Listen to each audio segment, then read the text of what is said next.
12th chapter discrete mathematics அதான் பார்க்க போறோம். அதுல exercise 12.2ல 8th sum தான் பார்க்க போறோம். show that அப்படினு கொடுத்து ஒரு ஐடென்டிட்டியை சால்வ் பண்ண சொல்லிருக்காங்க.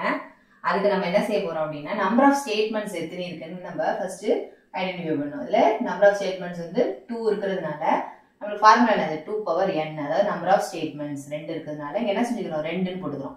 2 power 2 னா என்னது 4. அப்ப நமக்கு 4 rows கிடைக்கணும். ஃபர்ஸ்ட் p வையும் q வையும் எழுதிக்கணும் எப்பவுமே.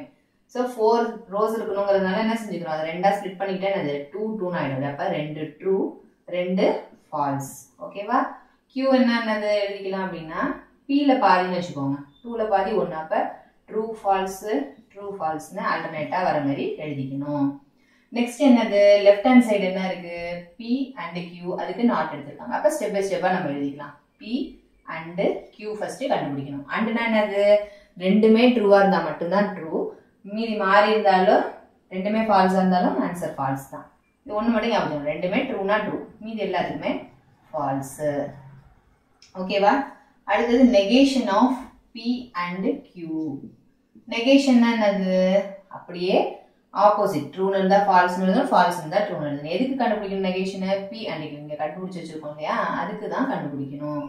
சோ ட்ரூனா ஃபால்ஸ், ஃபால்ஸ்னா ட்ரூன்னு எழுதிக்க வேண்டியதான். ஓகேவா? நம்ம லெஃப்ட் ஹேண்ட் சைடு முடிஞ்சிருச்சு. அடுத்தது என்னது ரைட் ஹேண்ட் சைடு கண்டுபிடிக்கணும். ரைட் ஹேண்ட் சைடு என்னது negation p R negation q கண்டுபிடிக்கணும். அதுக்கு நெகேஷன் p ஃபர்ஸ்ட் கண்டுபிடிச்சிடலாமா? நெகேஷன் என்னது அப்படியே உல்டா, ட்ரூனா ஃபால்ஸ், ஃபால்ஸ்னா ட்ரூ. அப்ப என்ன வரும் ஃபால்ஸ் ஃபால்ஸ் ட்ரூ ட்ரூன்னு வரும். நெகேஷன் q கண்டுபிடிங்க. நெகேஷன் q னா என்னது q ஓட ஆப்போசிட்ஸ், அப்படியே ட்ரூனா ஃபால்ஸ், ஃபால்ஸ்னா ட்ரூ. என்ன ஆயிடும் ஃபால்ஸ் ட்ரூ ஃபால்ஸ் ட்ரூனா ஆயிடும்.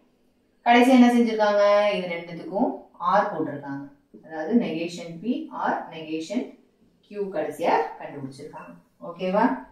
Negation p R negation q னா என்னது ஆர்னா என்னது ரெண்டுமே ஃபால்ஸா இருந்தா மட்டும் தான் ஃபால்ஸ். ஏதாவது ஒன்னு ட்ரூவா இருந்தா கூட இல்ல ரெண்டுமே ட்ரூவா இருந்தா கூட ட்ரூ தான். அது ஈஸியா நீங்க அமைச்சுக்கலாம். ரெண்டுமே ஃபால்ஸா இருந்தா மட்டும் ஃபால்ஸ் போடுங்க, மீதி எல்லாத்துக்குமே என்ன செய்யுங்க ட்ரூ போட்டுருங்க. ஓகேவா? இப்ப பாருங்க இந்த இந்த இந்த காலம் இந்த காலம் ரெண்டும் தான் நம்ம LHS RHS இல்லையா, இதுவும் இதுவும் ஈக்குவலா வந்திருக்கு. சோ நம்ம கொடுத்திருக்க क्वेश्चन நம்ம ப்ரூவ் பண்ணியாச்சு. சோ therefore என்னது fourth காலம், இது ரெண்டாவது காலம் 1 2 3 4, நாலாவது காலமும் ஏழாவது காலமும் fourth and seventh காலம் are identical. ரெண்டு ஐடென்டிக்கல்ங்கிறதுனால இந்த क्वेश्चन எடுத்து எழுதிட்டு இஸ் ப்ரூவ்ட்னு எழுதிக்க வேண்டியதான். ஐடென்டிக்கல் is shown இல்லைன்னா ப்ரூவ்ட் அப்படின்னு எழுதிக்க வேண்டியது. ஓகேவா?